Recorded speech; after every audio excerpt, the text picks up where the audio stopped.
Okay, so we're picking up with the British three-pronged attack. They call it the three-pronged attack. I think you can put it together here. Why do they call it the three-pronged attack? Because we have one prong, two prong, three prong. And the idea is that all of these three groups are going to meet here in Albany, which is in upstate New York. Okay. The one person that they talked about in the video was General John Burgoyne, or Gentleman Johnny. The reason why they called him Gentleman Johnny was because he was very much a fancy man, meaning that he loved to travel with all of his luxuries. If he could bring his entire household, he would. Literally, he brought china on the campaign. He brought, words is that he brought a feather bed. So this man was not roughing it. Even if he was in the forests of upstate New York, he was living the life of luxury as much as you can. And he's also the guy, if you remember from the video, who looked very disappointed when there was another tree that fell over and stopped their path. So anyways, they're going to rendezvous in Albany here. Like I said, Burgoyne is going to be coming from the north in Canada. Ledger's going to be coming from the west, headed to the east, and Hal's going to be coming from the south. And when we say south, we actually mean more of just lower New York, not Florida. He's not that far south. So he's just still in what you would consider the middle colonies. He's going to be coming up. And this is the General Howe who's been responsible for a lot of the battles that have been taking place. Burgoyne, just so you know, will actually stop in Ticonderoga. If you remember earlier, we talked about on May 10th, 1775. Ethan Allen and Benedict Arnold will work together to capture this fort, Fort Ticonderoga and Crown Point. There's a lot of ammunition there that we get. It's not a huge victory necessarily for Burgoyne because a lot of our men that were stationed at Fort Ticonderoga had already left. So it's not like, woo, he defeated us so much. Well, he did take back the fort, but a lot of our troops were already gone anyways. This is just the written form of what I actually just told you, the three-pronged attack of where they're coming from and where they plan to meet. The first thing that they do is that Howe will actually come to Philadelphia, Pennsylvania, and he is going to make our Continental Congress leave the building, truly leave the building. So our Continental Congress is holed up in Philadelphia. They are doing their best to try to create some sense of organization out of the chaos that is the American Revolutionary War. They're trying to find weapons. They're trying to get ammunition. They're trying to get clothing and food to the men who need it, the men who are out fighting. And meanwhile, they're also trying to make some laws and establish some kind of government. So they are literally kicked out of their home base and they flee. From my best of my knowledge, none of the Continental congressmen are captured or anything bad happens. They are able to get enough heads up that they can get out of harm's way. But Hal does take Philadelphia, which is, not a good thing for us. When I say us, I mean the United States, the colonists. The Battle of Germantown is going to be a decisive battle because originally stated at the beginning when we just started this little section was that they have a three-pronged attack, and that only works if all three prongs come together at Albany. So George Washington is going to attack Howe. This is in October of 1777, so this is going to be one of the later battles of the year of 77. And what's going to end up happening is that Howe is going to actually be waylaid, and he's not going to be able to get to Albany as quickly as he is supposed to. So that's why Germantown is actually important. Not necessarily a victory or anything for Washington and colonial troops, but more of a victory because it slows down this three-pronged attack. All right. Also, so you know, the three-pronged attack, the idea is that it's supposed to split the New England colonies from the middle colonies and stop the spread of information and things like that. So it's like cutting, your body in half. You need the other half to actually function properly. So another thing that stops or slows down the Albany capture by the three prongs is that Benedict Arnold is going to cause problems. This is when he's still on the colonial side. He is not a turncoat. He is not turned traitor. So he's going to force the British to slow down. And once again, it goes back to Burgoyne is going to be very much slowed down by some of the backwoodsmen that are cutting down trees along the path. The fact that Burgoyne is carrying literally his entire household with him. These things are all going to slow him down. And he's going to make a few bad decisions. So Burgoyne eventually is going to retreat to Saratoga, which is a little bit north of Albany, New York today.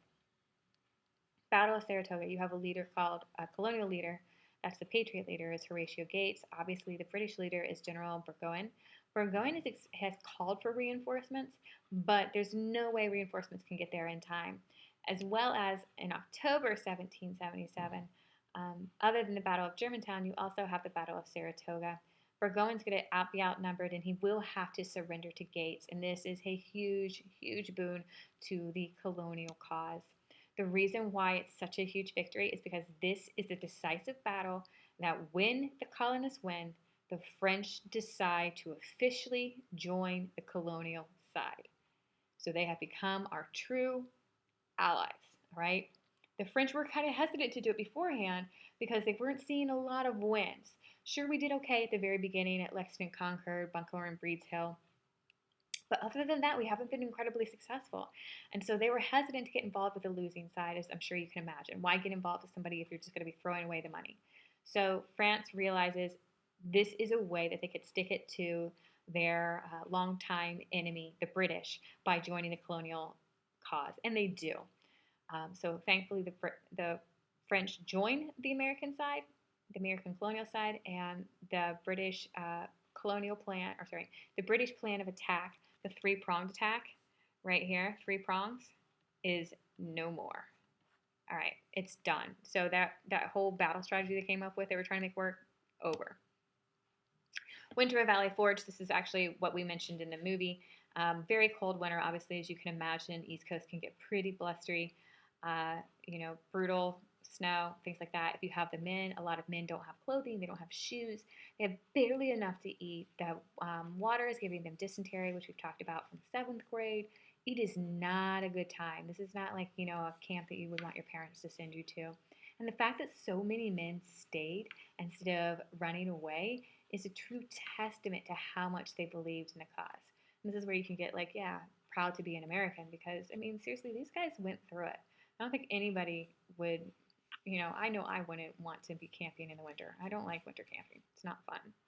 So anyways, these guys build huts and they really are living in a harsh, harsh conditions and they're just trying to make it through the winter. So imagine holding up from November to February, just chilling with your friends with no shoes. It's going to be cold. A couple people are going to be instrumental in helping Valley Forge have almost this mythical story behind it.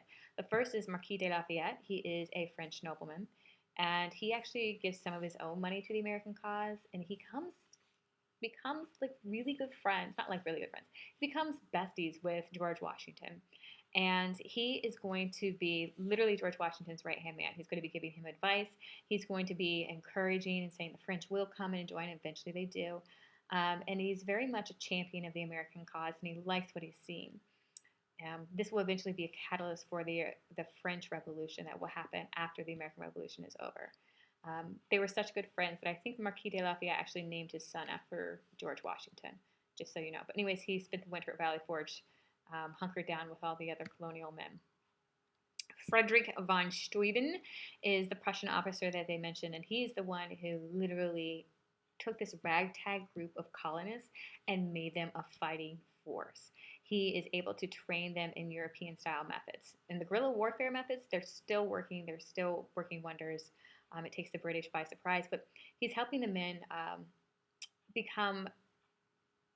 teaching them that it is okay to stay when being fired upon, teaching them the discipline, teaching them how to be better soldiers, as in they can shoot better, they can fight with bayonets.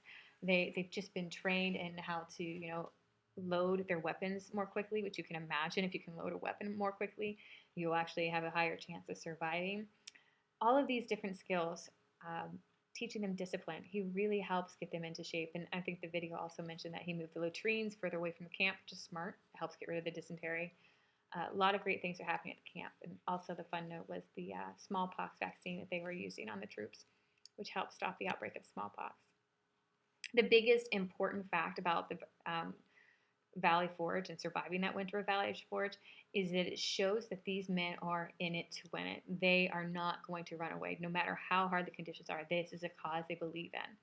And if you go back to the Declaration of Independence, which we read in class, a lot of the other men who signed the Declaration of Independence, they need these guys to not give up.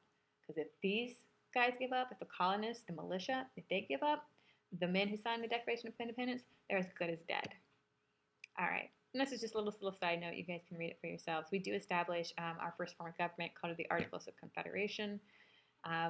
It's not a great government, which is why we change it to the U.S. Constitution. But we do have an actual government in 1778. So 3 years after war breaks out, we have an established, written, organized form of government. So that's one of the things our Continental Congress did, other than just providing or trying to provide weapons and levy taxes and